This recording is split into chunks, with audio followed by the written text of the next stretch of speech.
Très bien. Alors, le conseil en marketing, à quoi justement vous vous intéressez exactement?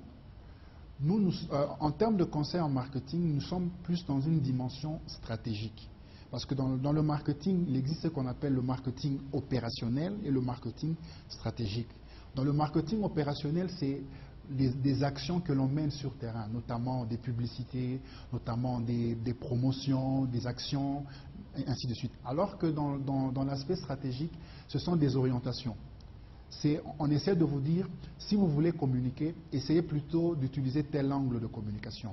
Si vous voulez par exemple organiser une promotion, essayez plutôt d'organiser tel type de promotion et présentez-la de telle manière. Donc nous sommes là en termes d'orientation stratégique. Parce que nous travaillons avec les services marketing des entreprises et on travaille ensemble parce que eux n'ont pas un œil extérieur. Vous savez, c'est un peu comme un joueur de football. Lorsque vous êtes sur terrain, vous ne voyez pas toujours tout. C'est important qu'il y ait aussi quelqu'un qui soit à l'extérieur, qui a la possibilité de vous donner des orientations. On travaille toujours en synergie. On est dans cette orientation. Donner des conseils, donner des orientations, donner des stratégies.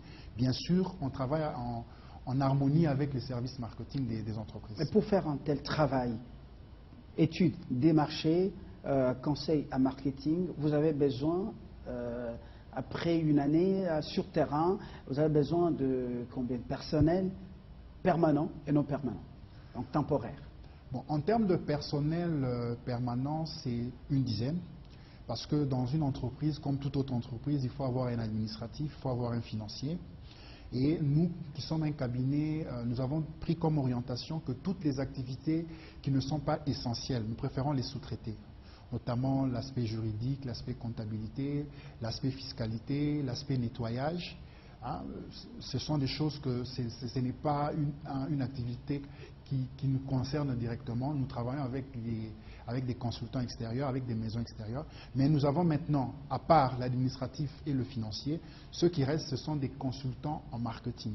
Ce sont des personnes qui sont là pour nous aider, pour planifier des projets et les mettre en œuvre, mais aussi faire des présentations au niveau du client. Là, comme je vous ai dit, c'est dans la préparation d'une étude et c'est dans la relation avec le client. Maintenant, pour aller sur terrain, nous utilisons des enquêteurs que nous recrutons dans des universités et notre profil, nous prenons des étudiants en sciences économiques, ceux qui ont fait du marketing ou ceux qui ont fait des étudiants en journalisme ou en communication.